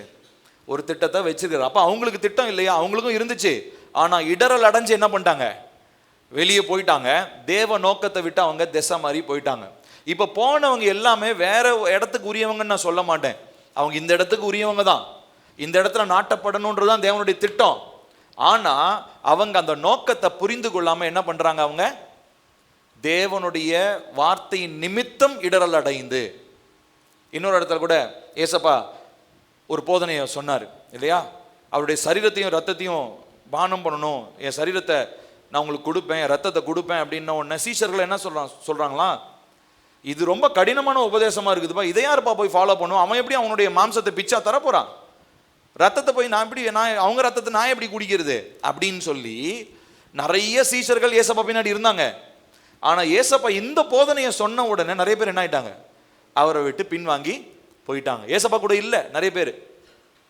ஏன் தெரியுங்களா? ஏசப்பா சொன்ன காரியத்தினால அவங்களுக்கு என்ன வந்துச்சு? இடரல் உண்டானுச்சு. அதே விஷயத்தை தான் கூட அந்த 12 பேர் கேட்டாங்க. அவங்களும் என்ன பண்ணாங்க? தேவனுடைய நோக்கத்தை மாறாம, அவங்களுக்கும் கஷ்டம், மேபி அது புரியாம இருந்திருக்கலாம். ஆனா ஏசப்பா அந்த அவருடைய அந்த கடைசி பந்தி ராபோஜனத்துல என்ன பண்றாரு? அந்த அப்பத்தை எடுத்து பிட்டு, இது என்னுடைய சரீரம், அந்த திராட்சை ரசத்தை எடுத்து என்னன்னு சொல்றாரு? இது என்னுடைய ரத்தம் அப்படின்னு சொல்லும் போதுதான் அவங்களுக்கு என்ன புரிஞ்சிருக்கும், ஓஹோ இதை தான் அவர் என்ன பண்ணியிருக்கிறாரு அப்ப சொன்னாரு. நிறைய பேர் இதை புரிஞ்சிக்காம இந்த போதனை நிமித்தமா இடரல் அடைஞ்சு என்ன பண்றாங்க, இயேசு விட்டு போயிட்டானுங்க. நல்ல வேலை நம்மனாச்சும் என்ன பண்ணியிருக்கிறோம் இருக்கிறோமேன்னு சொல்லி கடைசியை மிஞ்சி இருந்தவனுங்க 12 பேர் தான். அதுலயும் ஒருத்தன் காட்டி கொடுத்து போயிட்டான். மிச்சம் இருந்தவனுங்க 11 பேர் தான். காரணம் என்ன தெரியுங்களா, அவ்வளோ பேர் இருந்தாங்க. யோசிச்சு பாருங்க. இப்போ ஏசப்பா லூக்கால கூட வாசிக்கலாம், 70 பேரை தெரிந்து கொண்டு 2 பேராக அவர்களை பட்டணங்களுக்குள்ளாக அனுப்பினாருன்னு இருக்கு. அந்த 70 பேருக்குலாம் ஏன் அவர் அப்பமும் திராட்சரசமும் கொடுக்கல? யோசிச்சு பாருங்க. ஏன்னா நிறைய பேர் ஊழியம், ஏசப்பா கூட ஊழியம் செஞ்சவன் ராபோஜனம் கொடுக்குற நேரத்தில் இல்லை, திருவிருந்து கொடுக்குற நேரத்தில் 70 பேர் இருந்தானுங்க சீஷர்கள். ஆனால் 70 பேருக்கு அவர் கொடுக்கல. ஏன்னா முக்காவாசி பேர் என்ன பண்ணிட்டான், இடரல் அடைஞ்சு ஏசப்பா விட்டு போயிட்டாங்க. ஏன்னா ஏசப்பா சிச்சையும் செஞ்சாரு, ஆறுதலும் தந்தாரு. அழும் போது தோல் மேலேயும் சாய்த்து அவங்களுக்கு ஆறுதல் சொல்லி அவங்க கண்ணீரை துடைப்பாரு. அதே நேரத்தில் பேதுருவை பார்த்து அப்பாலே போ சாத்தானின்னு சொல்லுவார். ஒருவேளை பேதுரு இடரல் அடைஞ்சிருந்தானா பேதுரு என்ன பண்ணியிருப்பான், நீங்களாச்சும் உங்க ஊழியாச்சும் நீங்களே பார்த்துக்கோங்க, நான் திரும்ப மீன் பிடிக்க போறேன்னு கிளம்பியிருப்பாரு. இப்போ பாருங்க, ஏசப்பா சொன்ன வார்த்தை எல்லாத்தையும் சரியா புரிஞ்சுக்கிட்டவங்க தான் கடைசி வரைக்கும் ஏசப்பாவுக்காக சாட்சியா இருந்தாங்க. அதுவும் அவங்கெல்லாம் ஏசப்பாவுக்காக உயிரையே கொடுத்தாங்க. ஏன் தெரியுமா, ஏசப்பா அவங்களை சிட்சித்தது நல்லதுன்னு அவங்களுக்கு தெரியும். அந்த சிட்சை எனக்கு தேவைன்னு அவங்களுக்கு தெரியும். அந்த சிட்சையை புரிந்து கொண்டு, ஓ இதுக்கு தான் இவர் என்னை சிட்சிக்கிறாரு அப்படின்றத புரிஞ்சுக்கிட்டனால கடைசி வரைக்கும் ஏசப்பாக்காக எப்படி இருந்தாங்க, அவங்க உண்மையா இருந்தாங்க. இப்போ நம்ம சபையில் எத்தனை பேர் இருக்கிறோமே, நம்ம சபையில் எத்தனை பேர் நம்ம கடைசி வரைக்கும் உண்மையா இருக்க போறோம்னு எனக்கு தெரியல. நமக்கே தெரியாம கூட இருக்கலாம். ஆனா நீங்க எடுக்கிற தீர்மானம் தான் முக்கியம். என் தேவன் எனக்கு என்ன சொன்னாலும் நான் இடரல் அடையாம நான் அதை ஒரு கீழ்ப்படிதல் உள்ள மனப்பக்குவத்தோட என்ன பண்ணுவேன், நான் அதை எடுத்துக்கொள்வேன். நான் சொல்றது புரியுதுங்களா? தேவனுடைய ஆவியானவர் இந்த சபையில பேசுகிறதா இருக்கட்டும், நீங்க வீட்டில் வசனத்தை படிச்சு உங்ககிட்ட அவர் பேசுறதா இருக்கட்டும், இல்லை வேற எப்படி தேவன் பேசினாலும் அதை சிட்சையாக, அது ஒரு ஆசீர்வாதமாக எடுத்துக்கொண்டு இடரலடையாம நான் காத்துக்கிட்டேன்னா கடைசி வரைக்கும் என்னால் என்ன பண்ண முடியும், ஏசப்பாக்காக உண்மையா இருக்க முடியும், கனியுள்ள ஒரு வாழ்க்கை வாழ முடியும், தேவ நோக்கத்தை என் வாழ்க்கையில நிறைவேற்ற முடியும். இல்லைன்னா நடுவுலயே நான் திசை மாறி போயிடுவேன். அப்போ இந்த இடரல் அப்படின்றது ரொம்ப ரொம்ப ரொம்ப மோசமான ஒரு விஷயம். சரிங்களா? சரி, இப்போ நான் அடுத்து என்ன சொல்ல போறேன்னா, இப்போ இந்த இடரல் அடைகிறவர்களுடைய சுபாவத்தை பத்தி நான் சொல்ல போறேன். ஒருவேளை அந்த மாதிரி சுபாவம் உங்களுக்குள்ள இருந்துச்சுன்னா நல்லா கவனிக்கணும். எல்லாரும் என்னை பாருங்க, தூங்கக்கூடாது. எல்லாரும் என்னை பாருங்க. நான் ஒரு சில சுபாவங்களை சொல்ல போறேன். இந்த சுபாவங்கள் எனக்குள்ள இருந்துச்சுன்னா நான் எப்படிப்பட்ட ஆளு, இடரல் அடைகிற ஆளுன்னு அர்த்தம். கரெக்ஷன் வந்தா நான் கரெக்ஷனை ஏத்துக்க கூடாத ஆளா நான் இருக்கிறேன்னு அர்த்தம். நம்ம மாத்திக்கணும். ஓகேவா? நம்ம அதுக்காக தான் இன்னைக்கு ஜெபிக்க போறோம். ஓகேங்களா? ஸோ முதலாவது என்னன்னா, முதல் விஷயம் ஒரு வசன பகுதி வாசிச்சோம்னா நமக்கு புரியும். லூக்கா 15வது அதிகாரத்தை எடுங்க. லூக்கா 15:28 வரைக்கும், 28 வரைக்கும். லூக்கா 15:28-30 சேர்ந்து வாசிக்கலாமா? அப்பொழுது அவன் கோபம் அடைந்து உள்ளே போக மனதில்லாதிருந்தான். தகப்பனோ வெளியே வந்து அவனை வருந்தி அழைத்தான்.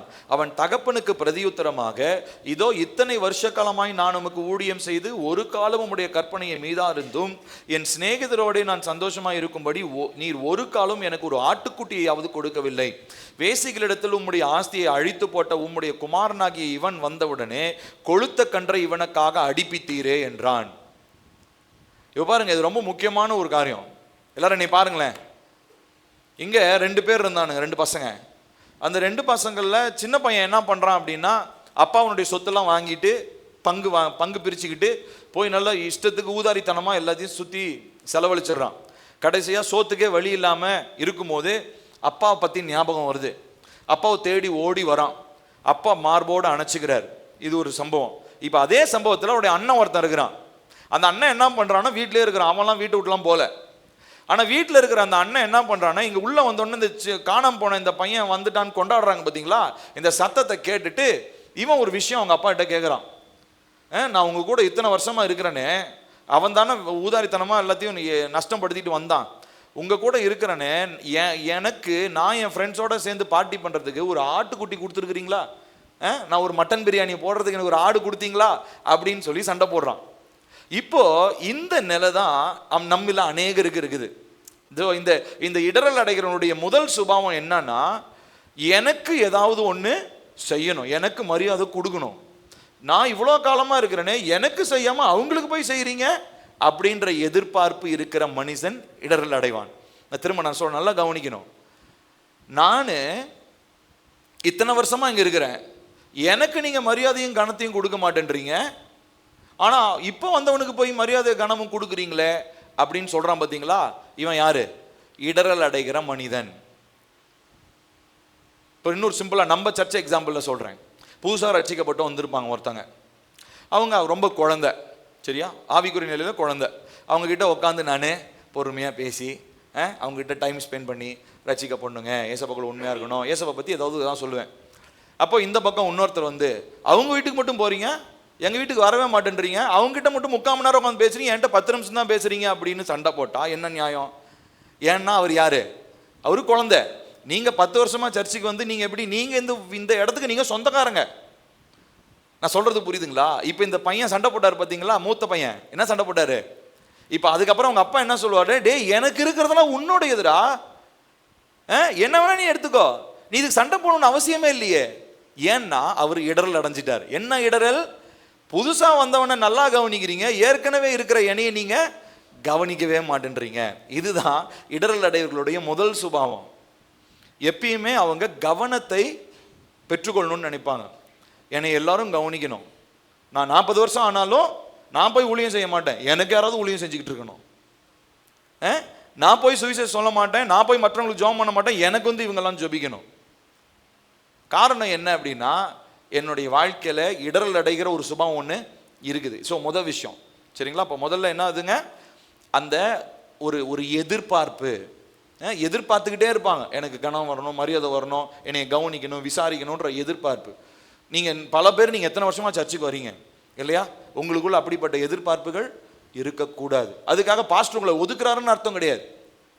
நீங்கள் என்ன பண்ணணும்? நான் தேவன் எல்லாரையும் நேசிக்கிறாரு, பாஸ்டரும் எல்லாரையும் நேசிக்கிறார், நானும் உங்கள் எல்லாரையும் நேசிக்கிறேன். ஆனால் குழந்தைகளாக இருக்கிறவர்களுக்கு என்ன பண்ணணும்? நம்ம அதிக கவனம் செலுத்தி அவங்களோட கூட ஜெபிக்க வேண்டியதும் பேச வேண்டியதும் ரொம்ப முக்கியமாக இருக்குது. நான் தேவ சமூகத்தில் நின்று நான் சொல்கிறேன், ஒரு நாளும் பாரபட்சம் யாருக்குமே நான் பார்த்ததில்லை, அப்பாவும் பார்த்தது கிடையாது. எனக்கு தெரிஞ்சு நான் தேவனுடைய சமூகத்தில் உண்மையாக நான் சொல்கிறேன். அது உங்கள் கண்ணுக்கு அது எப்படி தெரிஞ்சதோ அது எனக்கு தெரியாது.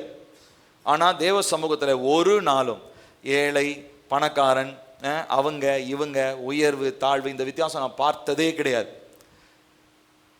காரணம் என்ன தெரியுங்களா? அது உங்களுக்கு அப்படி தவறா தெரிஞ்சதுன்னா இடரல் அடைகிற ஒரு தன்மை ஒன்று உள்ள இருக்குது. அது ஒரு ஆவி, அதை வெளியேற்றுங்க.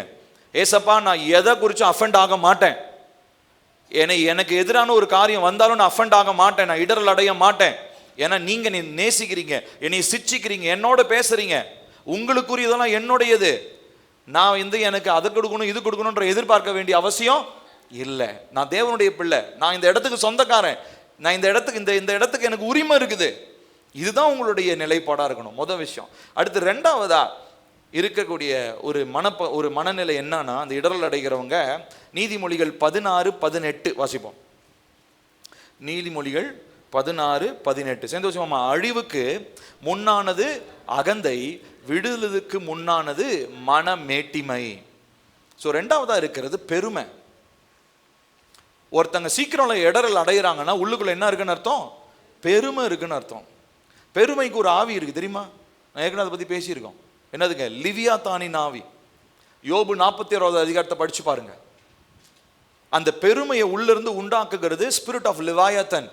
அது என்ன பண்ணுதுங்களா, அந்த மிருகத்தை பற்றி டிஸ்கிரைப் பண்ணும்போது அது பயங்கர பிரம்மாண்டமாக இருக்குது. அது என்ன நினைக்குதா, டே யாராவது என் முன்னாடி வந்து நின்றுவீங்களா, நான் எவ்வளோ பெரிய ஆள் தெரியுமா அப்படின்ற மாதிரி சுபாவம் உள்ள ஒரு மிருகம் அது. அந்த மிருகத்தை யாரையும் கண்ட்ரோலே பண்ண முடியாதான்.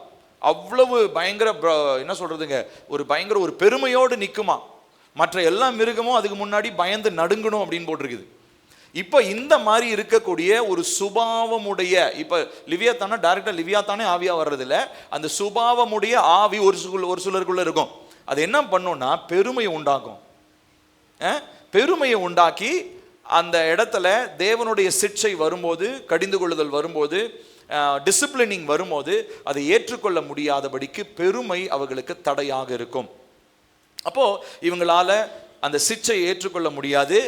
தனிப்பட்ட விதத்தில் இவங்களுக்கு தோல்வி வந்தால் மற்றவங்களை குறை சொல்லுவாங்க. இந்த பெருமை இருக்கிறவங்க ஒரு நாளும் தங்களுடைய தப்பிதங்களை ஏற்றுக்கொள்ளவே மாட்டாங்க. they will blame others for their failures. அடுத்து மூன்றாவதாக ஒழுக்கம் அப்படின்றத எப்படி தெரியுங்களா நினச்சிக்குவாங்க, என் மற்றவங்க முன்னாடி மானத்தை வாங்கிட்டீங்கன்னு நினைப்பாங்க. நான் மற்றவங்க முன்னாடி நான் சொல்லியிருக்க மாட்டேன். இப்போ உதாரணத்துக்கு 2 பேர் இருக்கிறாங்கன்னு வச்சுப்போமே, 2 பசங்க இருக்காங்க வீட்டில். அண்ணனுக்கு முன்னாடி நீங்கள் தம்பியை திட்டிட்டீங்க. தம்பி என்ன நினைப்பாருன்னா, வேற யார் முன்னாடி வேணா திட்டுங்க, இவன் முன்னாடி மட்டும் என்னை நீங்கள் திட்டாதீங்க, ஏன்னா எனக்கு மரியாதை கொடுக்க மாட்டான். இந்த மாதிரி நினைக்கிறாங்க பார்த்தீங்களா? அப்போ என்ன அர்த்தம்? இப்படி தான் ஆரம்பிக்குது, சின்ன வயசுலேருந்து தான் ஆரம்பிக்குது அது. இதை நம்ம கவனிக்காமல் விட்டுட்டோம்னா அந்த பெருமை என்பது உள்ள மறைந்து கொண்டு வரும். ஸோ டிசிப்ளினிங் அது ஊருக்கு முன்னாடி நம்மளை ஆண்டவர் வச்சு சிச்சா பண்ண மாட்டார். இப்போ என் ஒய்ஃபை நான் திட்டணும்னா இங்கேருந்து சுதா அப்படின்னு நான் திட்ட போகிறேன், நான் என்ன பண்ணுவேன், அவங்கள தனியாக கூப்பிட்டு போய் நான் திட்டுவேன். கரெக்டா? ஏன்னா நான் அவங்கள நேசிக்கிறேன், எல்லாரும் முன்னாடியும் அப்படி அவமானம் ஆகக்கூடாதுன்னு நான் நினைப்பேன், இல்லையா? இப்போ அதே போல தான் சிக்ஷை, சபையினுடைய சிக்ஷை அப்படி தான் இருக்கும். ஆனால் உங்களுக்கு அது ரொம்ப கடினமான ஒரு விஷயமா இருந்தது, உங்களுக்கு அது ரொம்ப கஷ்டமாக இருந்தது அப்படின்னா உள்ள என்ன இருக்குன்னு அர்த்தம்? பெருமை இருக்குன்னு அர்த்தம். அடுத்து மூன்றாவதாக 1 பேதுரு 2:19-20. 1 பேதுரு 2:19-20.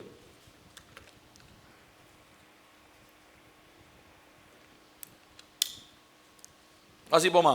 ஏனெனில் தேவன் மேல் பற்றுதலாயிருக்கிற மனசாட்சி நிமித்தம் ஒருவன் அநியாயமாய் பாடுபட்டு உபத்திரவங்களை பொறுமையாய் சகித்தால் அதுவே பிரீதியாயிருக்கும். நீங்கள் குற்றம் செய்து அடிக்கப்படும் போது பொறுமையோடு சகித்தால் அதனால் என்ன கீர்த்தி உண்டு? நீங்கள் நன்மை செய்து பாடுபடும் போது பொறுமையோடு சகித்தால் அதுவே தேவனுக்கு முன்பதாக பிரீதியாயிருக்கும். சரிங்களா?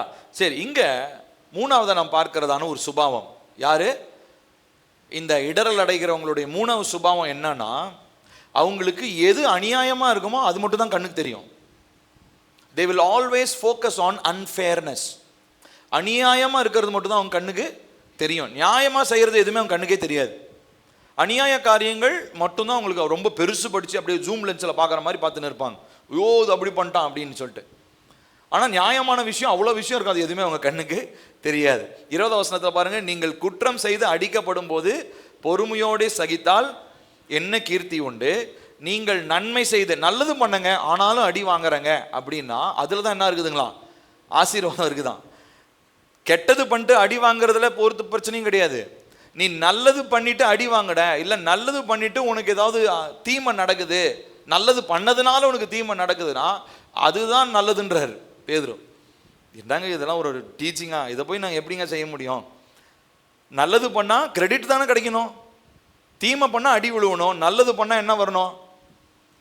நல்லது பண்ணால் என்னங்க வரணும்? பாராட்டு வரணும், அட்லீஸ்ட் எதுவுமே வரணும், அட்லீஸ்ட் அமைதலானாச்சும் இருக்கணும். ஆனால் நல்லது பண்ணதுக்கு என்ன வருமா? தீமை வருமா? அப்படி தானே போட்டிருக்கு. நீங்கள் நன்மை செய்து பாடுபடும் போது, நன்மையா சொல்ல போனாங்க. ஒரு இடத்துல சொல்லுவோம், நான் நல்லது பேச போய் பிரச்சனை ஆகி போச்சுங்க அப்படின்னோம் இல்லையா? ஒரு சில இடத்துக்கு போய் சொல்லுவோம், நம்ம நல்லது சொல்லியிருப்போம், ஆனால் அவங்க புரிஞ்சுக்கிட்டு அவங்க இடரில் அடைஞ்சிருப்பாங்க.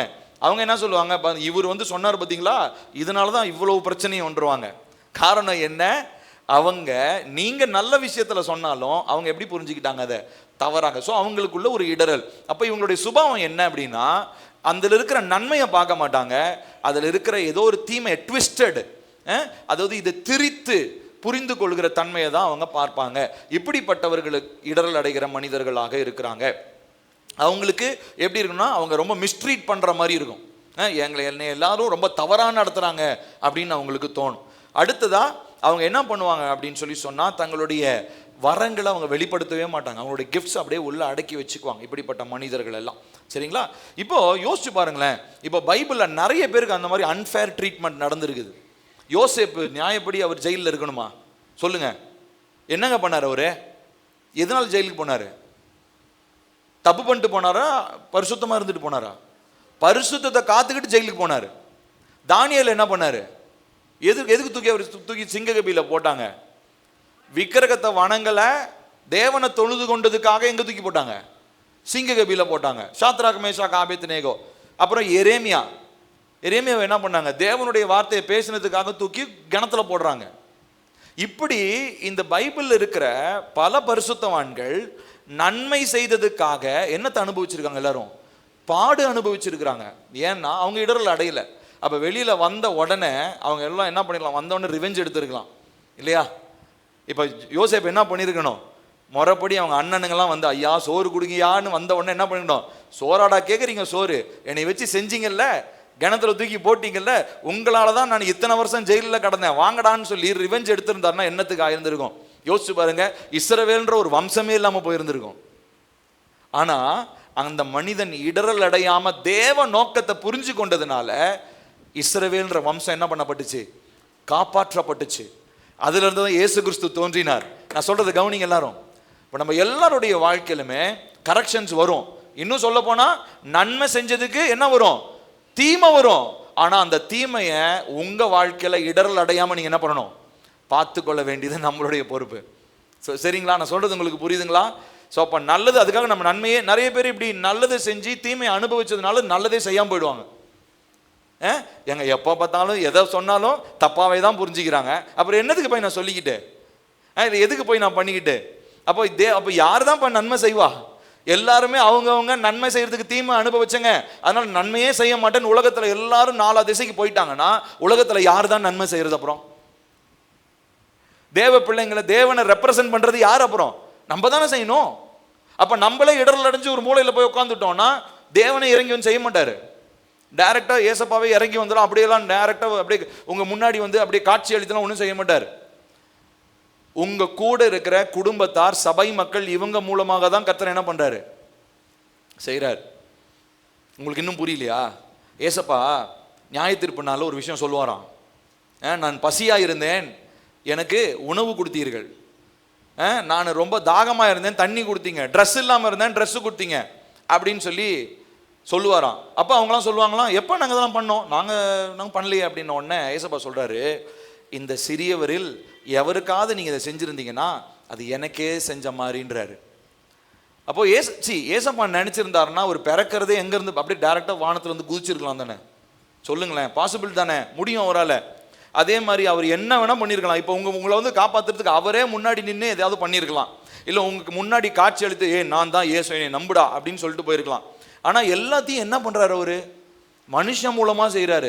ஏன்னா நீங்களும் நானும் தான் தேவ சாயலா படைக்கப்பட்டவங்களும் தேவனுடைய ராஜ்யத்தின் பிரதிநிதிகளாக நம்மள இருக்கிறோம். நம்மளே இடரல் அடைஞ்சு ஒரு மூலையில் உட்காந்துட்டோம்னா யார் நன்மை செய்வா? யார் தேவனுக்கு சாட்சியாக இருப்பா? யார் தேவனுடைய ராஜ்யத்தை கட்ட முடியும்? அப்போ யோசிச்சு பாருங்க. இந்த மாதிரி நம்மளுடைய வாழ்க்கையில தீமையவே நம்ம ஃபோக்கஸ் பண்ணி எனக்கு நடக்கிற அநியாயங்களே நான் ஃபோக்கஸ் பண்ணும்போது என்ன நடக்குதுன்னா சீக்கிரம் இடரல் அடைந்து விடுகிறேன். அப்போ சொல்லப்படுற விஷயங்களை, சிக்ஷையை, தேவனுடைய கடிந்து கொள்ளுதல காரியங்களை நம்ம சரியா புரிந்து கொள்ளணும்.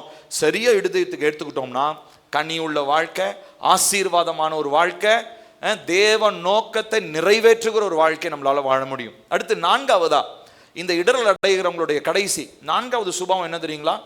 எப்பயுமே மற்றவர்களை கட்டுப்படுத்தணும்னு நினைப்பாங்க. They will have a desire to control others. A desire to control. மற்றவங்களை கட்டுப்படுத்தணும்.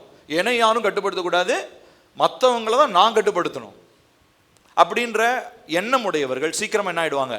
இடரல் அடைந்து விடுவார்கள். யாக்கோபு 3வது அதிகாரம் 16வது வசனம் வாசிப்போமா? வைராக்கியமும் விரோதமும் எங்கே, சேர்ந்து வாசிங்க. வைராக்கியமும் விரோதமும் எங்கே உண்டோ அங்கே கலகமும் சகல துர்ச்செய்கைகளும் உண்டு. திரும்ப வாசிப்போம். வைராக்கியமும் விரோதமும் எங்கே உண்டோ அங்கே கலகமும் சகல துர்ச்செய்கைகளும் உண்டு. அப்போ இந்த வைராக்கியம் அடுத்தது விரோதம் இருக்கும்போது என்ன பண்ணும்? என்ன நடக்குமா? கலகம், துர்ச்செய்கைகள் உண்டு. இது என்ன அப்படின்னு சொல்லி பார்த்தீங்கன்னா, அதாவது என் கட்டுப்பாட்டில் எதுவுமே இல்லை. ஆக்சுவலி உங்கள் கட்டுப்பாட்டில் எல்லாமே இருந்துச்சுன்னா பிரச்சனை வேற மாதிரி போயிடும். தெரியுமா உங்களுக்கு? எதுவுமே உங்களுடைய கட்டுப்பாட்டில் இல்லாத வரைக்கும் பிரச்சனையே கிடையாது. எல்லாம் தேவனுடைய கட்டுப்பாட்டில் இருக்கிற வரைக்கும் பிரச்சனையே இல்லை. ஆனால் எல்லாத்தையும் நீங்கள் கண்ட்ரோலில் எடுத்தீங்கன்னா கதை முடிஞ்சே போச்சு. நமக்கு நாமளே குழி வெட்டி உள்ள படுத்து நம்மளே மண்ணை போட்டு மூடிக்கிற கதை தான். என்ன தெரியுங்களா? எல்லாவற்றையும் நான் கட்டுப்படுத்தணுன்ற நோக்கத்தோடு செயல்பட்டா எனக்கு இன்னும் நம்ம பழமொழி சொல்லுவோமே, சொந்த காசுல கொஞ்சம் சத்தமா சொல்லுங்க. அந்த பழமொழியெல்லாம் கேள்விப்பட்டது இல்லையா? சொந்த காசுல. ஆமா, எப்பயுமே ஒரு சூழ்நிலையை நான் கட்டுப்படுத்தணும்னு நினைச்சேன்னா நான் சொந்த காசுல சூனியம் வைக்கிறேன்னு அர்த்தம்.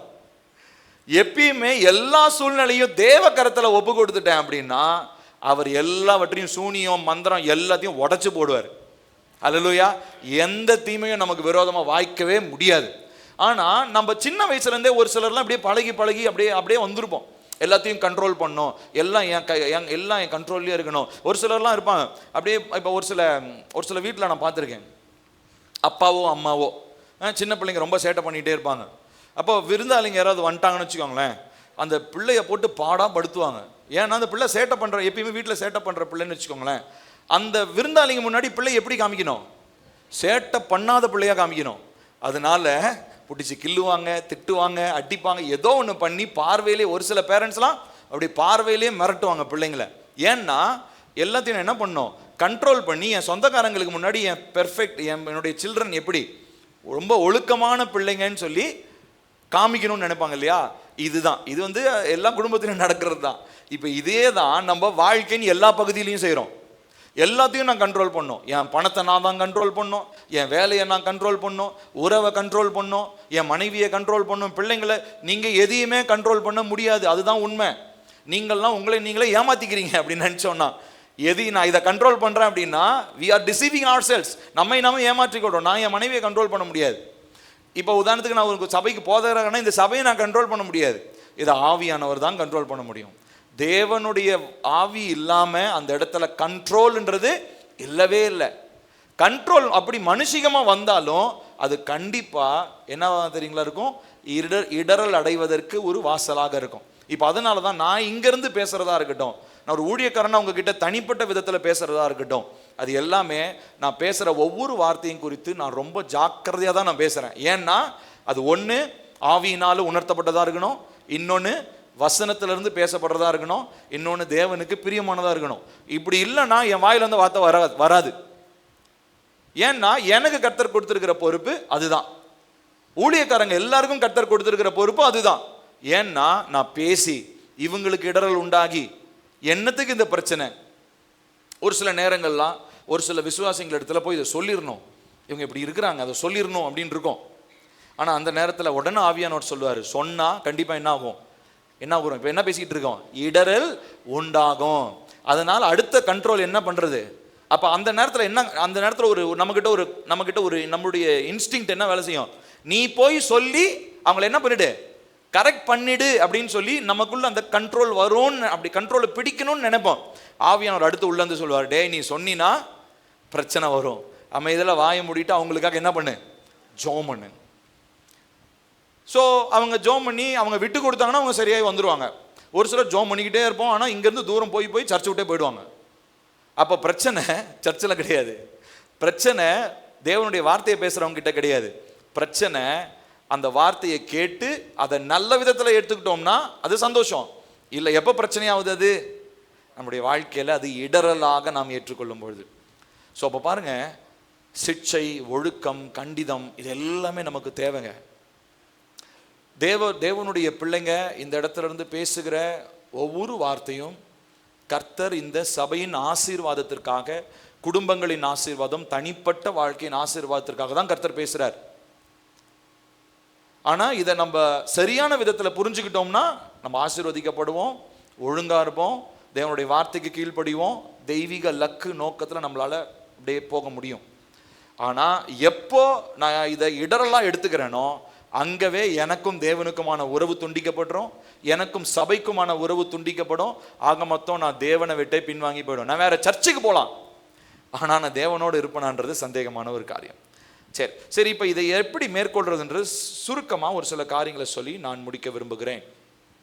5 நிமிடங்கள். முதலாவது, உங்களுடைய இருதயத்தை நீங்கள் காத்துக்கொள்ள வேண்டும்.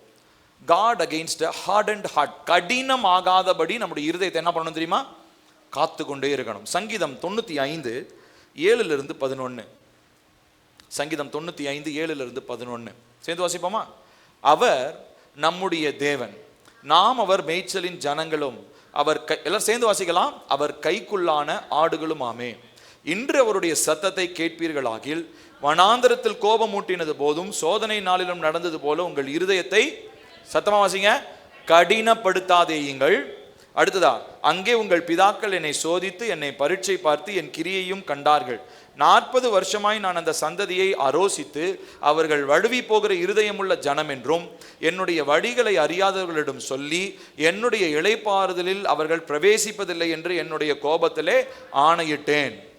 இஸ்ரவேலர்கள் எல்லா அற்புதத்தை பார்த்தும் அவங்களுடைய இருதயம் எப்படி இருந்துச்சு தெரியுமா? கடினமாக இருந்துச்சு. ஸோ எப்பயுமே நீங்கள் டெய்லிக்கும் ஜாம் பண்ண வேண்டியது, ஏசப்பா என் இருதயம் கடினமாகாமல் பார்த்துக்கோங்க. என் இருதயம் கடினமாகக்கூடாது. சதையாக இருந்துச்சுன்னா டிசிப்ளின் அதை ஏற்றுக்கொள்ளும், ஒழுக்கத்தை ஏற்றுக்கொள்ளும், சிக்ஷையை ஏற்றுக்கொள்ளும், கண்டிதத்தை ஏற்றுக்கொள்ளும். ஏன்னா ஏசப்பா என்னை நேசிக்கிறனால தான் என்னைய சிச்சிக்கிறார். இன்னொரு வசனம் இருக்குது, தேவன் நேசிக்கிறவங்களை சிச்சிக்கிறாராம். யாரை தெரியுங்களா சிச்சிக்க மாட்டாராம்?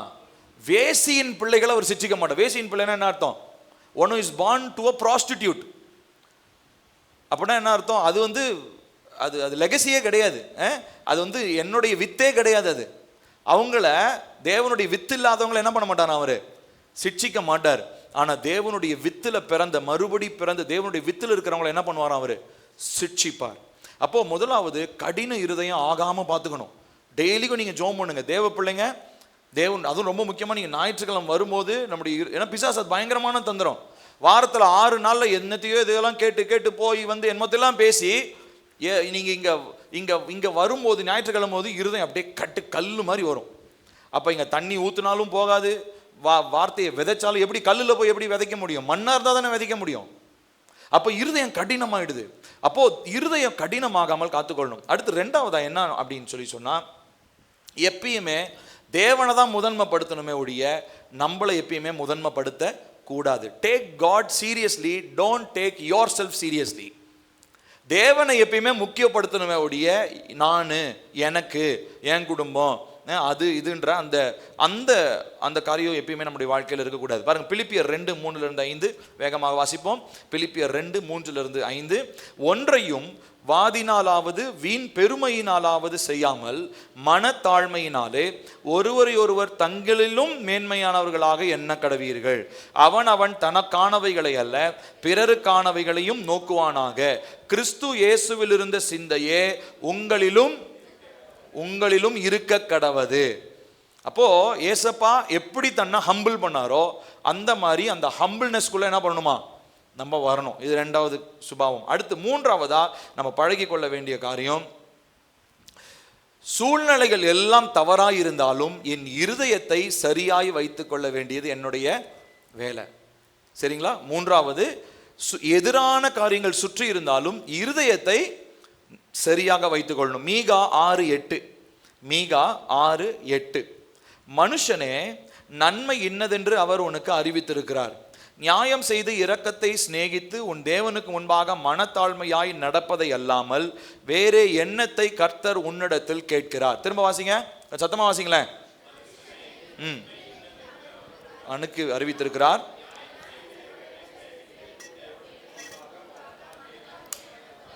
வேறு எண்ணத்தை கர்த்தர் உன்னிடத்தில் கேட்கிறார்.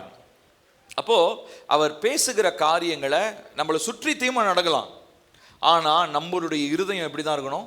சரியாக தான் இருக்கணும். ஏன்னா சூழ்நிலையை பொறுத்து என்னுடைய இருதயம் ஒரு நாளும் மாறவே கூடாது.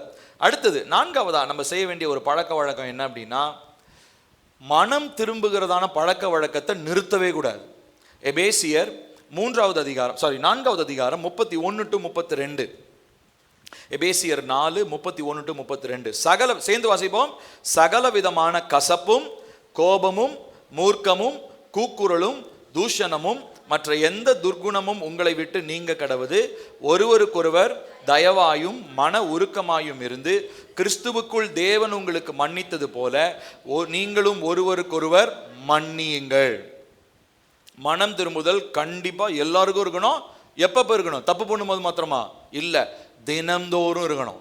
Repentance should be daily. அதுவும் எப்படின்னா அவன் தப்பு பண்ணான் அப்படின்றது இல்லை, நாங்கள் தப்பு பண்ணோம். இப்போ என் குடும்பத்தில் என் பையன் தப்பு பண்ணிட்டான் அப்படின்னா அம்மா அப்பா எப்படி ஜோம் பண்ணோம்? ஏசப்பா என் பிள்ளை அநியாயம் பண்ணிட்டான், அவனை மன்னிங்கன்றது இல்லை. உங்கள் பிள்ளையும் உங்கள் பிள்ளை தானே, உங்கள் ரத்தம் தானே, அப்போ நீங்கள் என்ன சொல்லணும் தெரியுமா? எப்படி தெரியுமா ஜெபம் பண்ணணும்? மனம் திரும்பும் போது நானும் என்னுடைய குடும்பம் என்ன பண்ணியிருக்கோம்? தப்பு பண்ணியிருக்கிறோம். எப்பயுமே அதுதான் சரியான ஜெபமாக இருக்கும். மற்றவங்களை குறை சொல்லி ஜெபம் பண்ணுறது ஜெபமே கிடையாது. நிறைய குடும்பத்தில் ஒரு ஃபேமிலியில் நம்ம சர்ச்சில் ஒருத்தர் சொன்னார், ஒரு அக்கா சொன்னாங்க, அவர் ஜெபத்தில் தான்ப்பா என்னை வச்சு செய்கிறாரு அப்படின்றாங்க. ஃபேமிலி ஜெபத்தில். ஏசப்பா என் பொண்டாட்டி பேச்சையே கேட்க மாட்டேன்றா, பிள்ளைங்கள்லாம் இங்கே முன்னாடி தான் உட்காந்துருப்பாங்க, ஆனால் ஜெபத்தில் என்ன பண்ணுறது? அப்படி அடிச்சு விடுறது.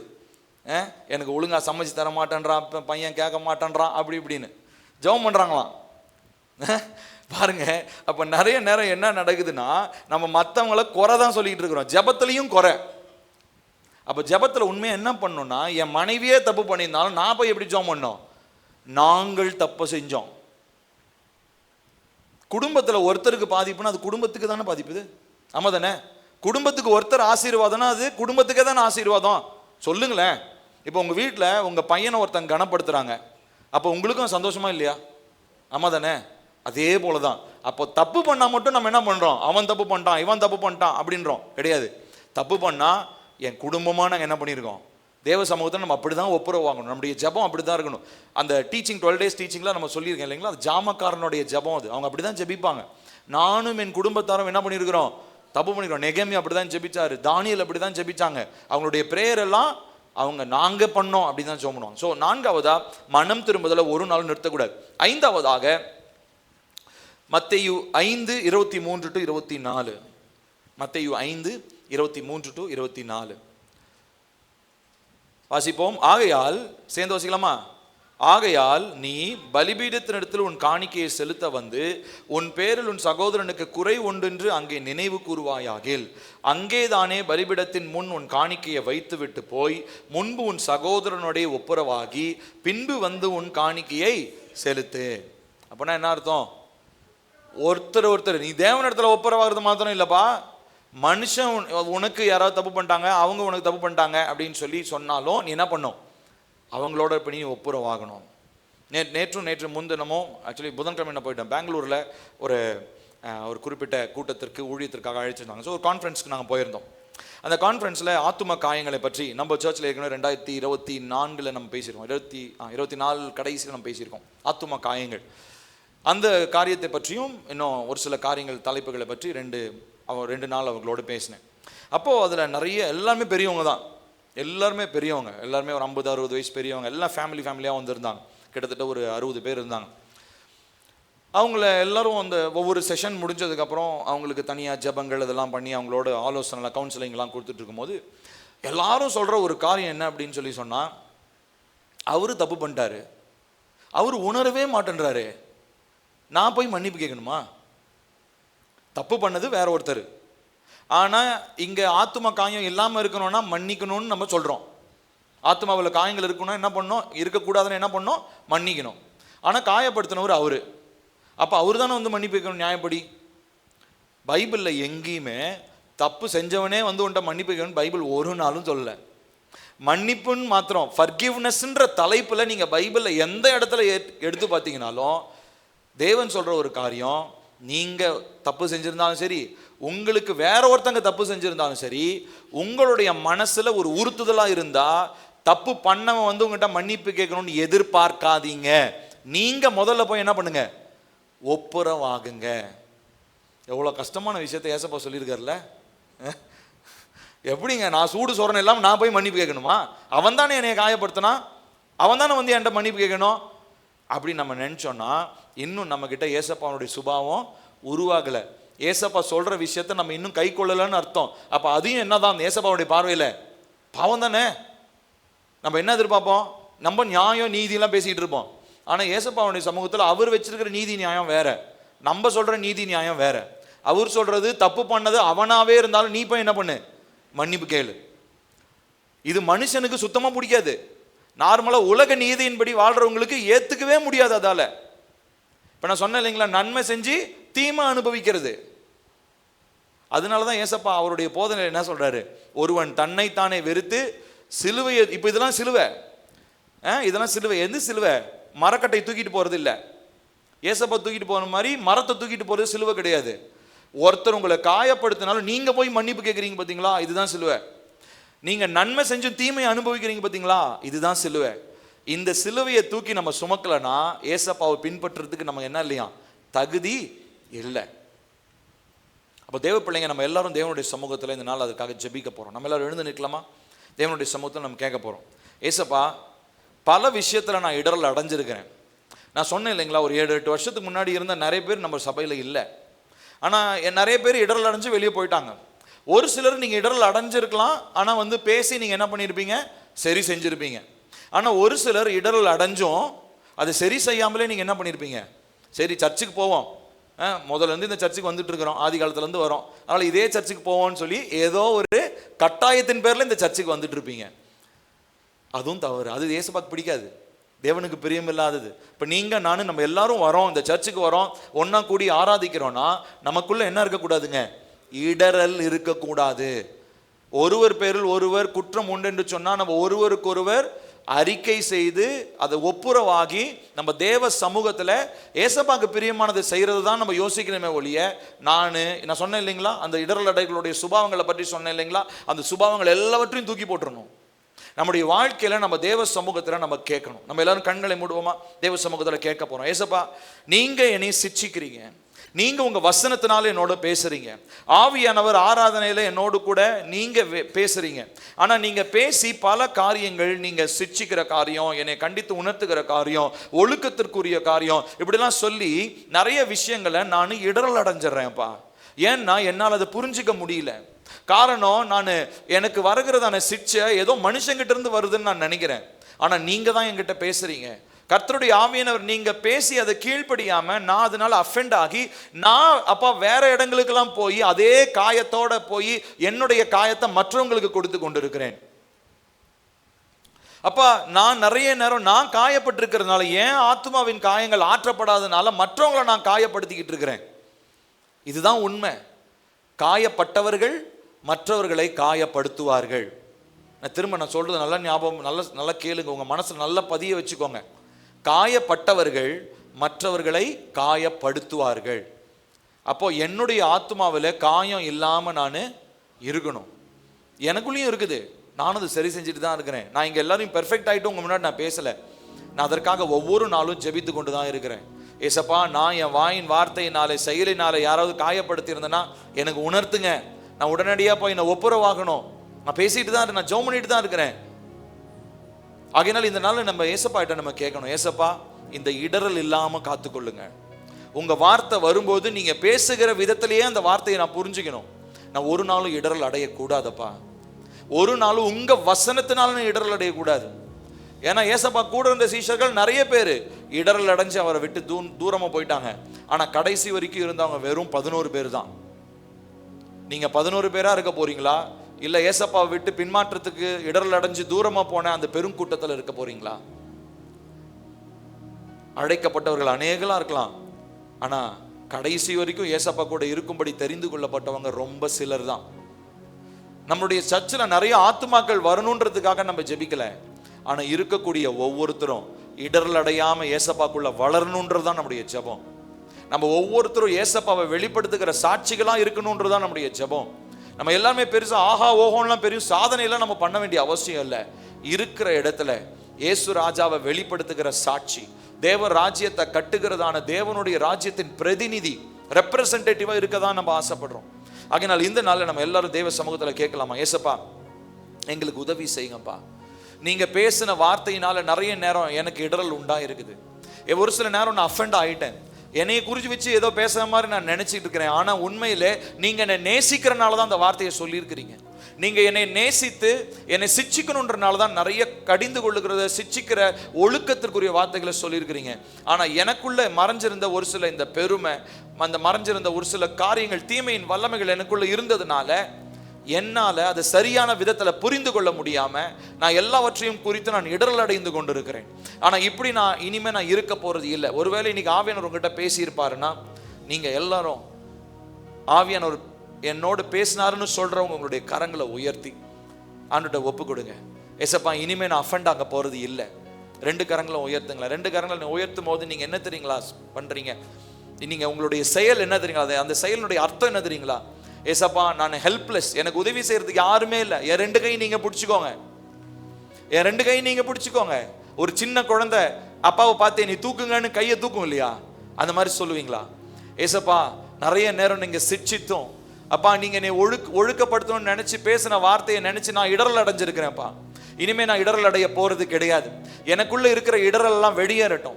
எனக்குள்ள பேசப்படுகிற தேவனுடைய வார்த்தை அப்பா, தேவனுடைய வசனத்திலிருந்து வருகிறது, தேவ ஆவியான ஒரு ஊழியர்கள் மூலமா பேசுறத நான் சரியான விதத்துல புரிஞ்சு கொள்ளக்கூடிய இருதயத்தை எனக்கு தாங்க. இனி நான் தேவனை குறித்தோ வசனத்தை குறித்தோ சபையில ஆவியானவர் பேசுகிற காரியங்களை குறித்தோ நான் ஒருபோதும் இடரல் அடைய போறது இல்லை. இடரல் அடைகிற கிரியைகள் எனக்குள்ள இருக்கும் என்று சொன்னா இப்பொழுது என்னை விட்டு அகற்றுங்கப்பா, என்னை பரிசுத்தப்படுத்துங்கப்பா, என்னை நீங்க பூரணப்படுத்துங்கப்பா. ஏசப்பா உங்க நோக்கத்திற்காக என்னை அழைச்சிருக்கிறீங்க, ஒரு கனமான வேலைக்காக என்னை அழைச்சிருக்கிறீங்க. ஆனா எனக்குள்ள மறைஞ்சிருக்கிற நிறைய சத்துருவின் போராட்டங்கள், இந்த வார்த்தைகள் தேவனுடைய வார்த்தைகள் சரியான விதத்தில் புரிந்து கொள்ள முடியாதபடிக்கு இடரல் உண்டாக்குகிற காரியங்களாக திரித்து உண்டாக்கி பேசிக் கொண்டிருக்கிறார். அந்த கிரியைகள் எல்லாம் இயேசுவின் நாமத்தினாலே என்னுடைய மூளை பகுதியை விட்டு, சிந்தையை விட்டு, இருதயத்தை விட்டு வெளியேறுவதாக என்று சொல்லுகிறேன், கட்டளை இடுகிறேன்.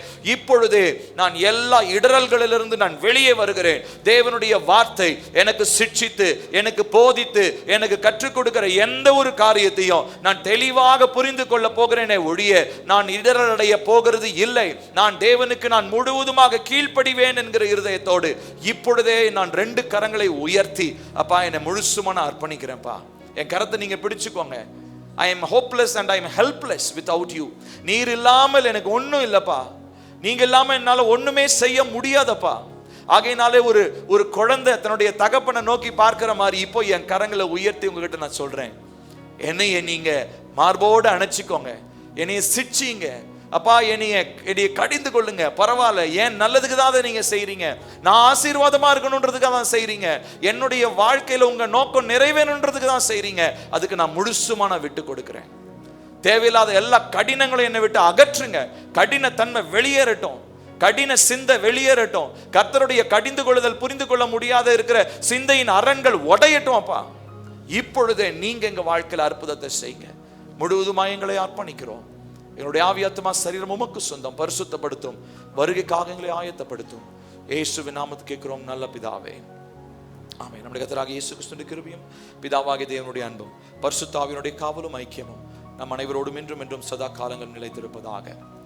ஆமென், ஆமென். ஸ்தோத்திரம். கர்த்தர் நம்மை ஆசீர்வதிப்பார். God bless you.